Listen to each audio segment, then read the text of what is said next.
राम जी अयोध्या में बैठकर बाण चलाते, वो बाण लंका में जाकर रावण को मार के चला आता। फिर राम जी क्यों गए हो? ए राम जी न जाते तो केवट भैया को चरणामृत कहां से मिलता? भगवान न जाते तो शबरी मैया को मेरे राघव जी का दर्शन कहां से प्राप्त होता? वन में जितने लोग भगवान की प्रतीक्षा में बैठे थे हो, भगवान उनके जीवन की मनोकामनाओं को पूर्ण करने के लिए वन की ओर चल पड़े। ये हेतु है। आप अपना काम करिए, आप अपना काम करिए, भगवान का काम भगवान पे छोड़िए। हमसे वो एक लखीसराय से बच्चा आया था, चला गया। हाँ 2 दिन था कथा में, लखीसराय से, पटना में शायद रहता है। क्या नाम था वो? दीप संदीप। हाँ संदीप।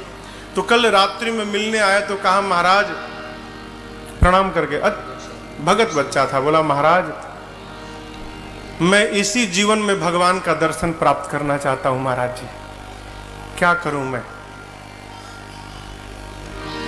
हमने कहा जो कर रहे हो ईमानदारी से करते रहो और भगवान को याद करते रहो, बस कुछ याद करते रहिए और कुछ नहीं करना है, कौनो टोटम ककरम नहीं करना है, हो बस याद करिए। हम याद छोड़कर सब करते हैं। अच्छा आप बताओ शबरी क्या करती थी? शबरी कोई भगवान के आने के लिए पूजा करती थी? हाँ? केवल राम राम राम राम जपती थी। और जपते जपते क्या बना लिया था? अरे कहीं राम लिख दिया है, कहीं श्याम लिख दिया है। और इतना जप ली थी कि सांसों के हर सिरे पर, सांसों के हर सिरे पर तेरा नाम लिख दिया है, कहीं राम लिख दिया है, कहीं श्याम लिख दिया है। सबरी को क्या पता था क्या चीज है तपस्या? क्या जानती थी वो? बस राम राम कह कर हल कर ली सब समस्या। अंत में अरे देकर विदाई प्रभु ने, देकर विदाई प्रभु ने उसके भाग्य में निज धाम लिख दिया है, कहीं राम लिख दिया है, कहीं श्याम लिख दिया। शबरी केवल याद करती थी, केवल याद करती थी। आपको एक सिद्धांत मैं बताऊं, आप यदि सच्चे मन से किसी को याद करेंगे ना, सच्चे मन से हृदय से किसी का स्मरण करेंगे, तो पूरी की पूरी प्रकृति आपको उसके सम्मुख ले जाने के लिए जुड़ जाती है और ठीक रचना बनती है और एक न एक दिन वो आपके सामने अवश्य आकर खड़ा हो जाता है। कब? जब आप उसे याद करते हैं तब। तो भगवान को याद करेंगे तो भगवान क्यों नहीं आएंगे? आप बताओ। केवल याद करिए।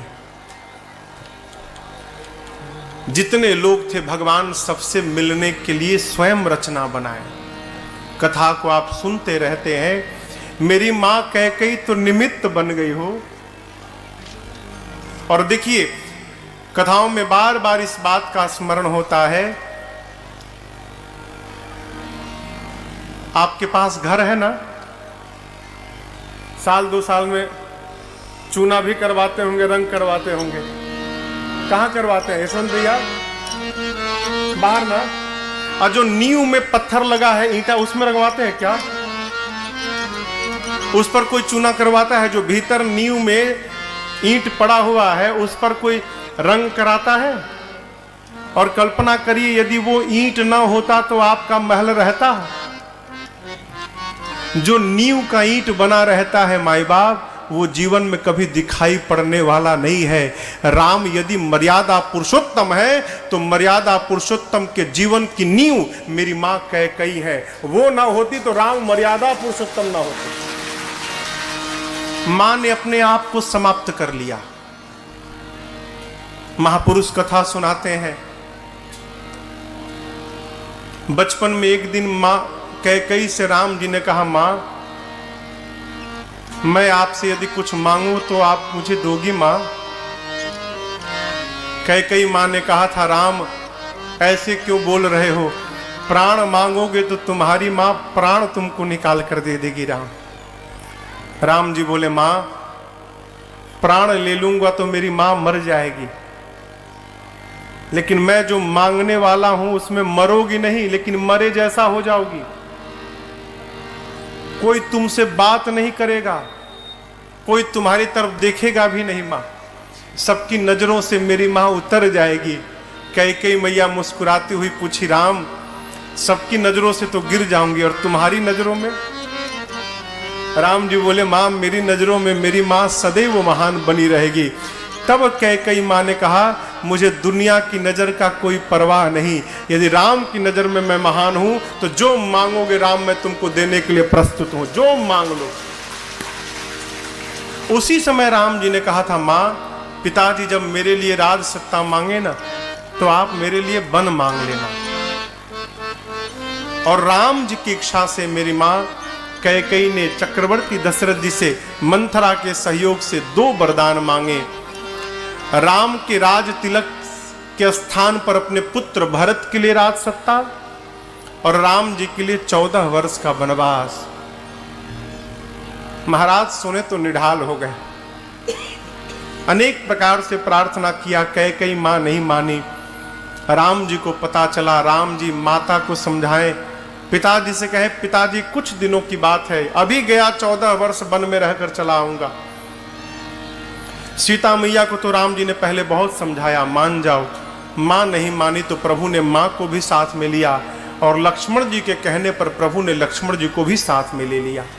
प्रातः काल बाबा कहते हैं, सजीवन साज समाज सब बनिता बंधु समेत, बंदे विप्र गुरु चरण प्रभु चल करी सब ही अचेत।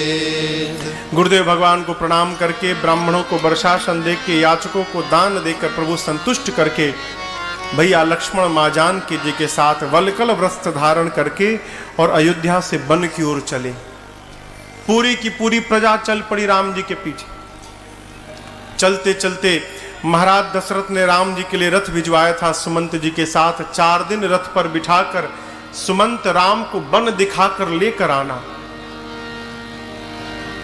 चलते चलते पहले दिन तमसा नदी के तट पर पहुंचे प्रभु। पूरी अयोध्या की प्रजा साथ में है।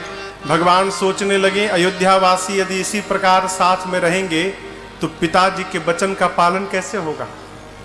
माया को प्रेरित करके भगवान ने सबको गहरी नींद में सुलवाया और मध्य रात्रि में सुमंत जी से भगवान ने कहा, तात आप अभी रात्रि में ही रथ के पहिए के चिन्ह को मिटाकर अभी यहां से चलिए।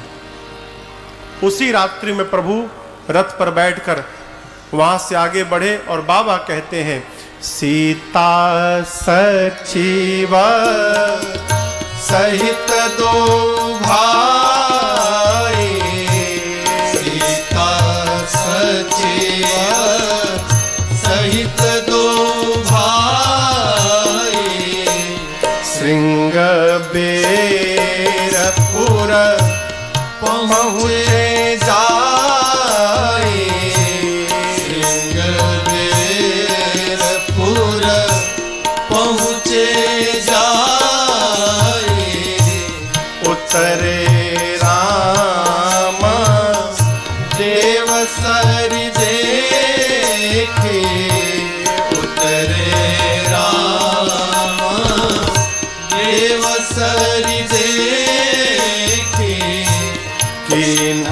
दंडवत हर्ष अभिषेके दीन दंडवत हर्ष अभिषेके गंगा सकल मूल मंगल मूला गंगा सकल मूल मंगल मूला सब सुख करनी हरनि सब सूला सब सुख करनी हरनि सब सूला सब सुख करनी हरनि सब सूला सब सुख करनी हरनि सब सूला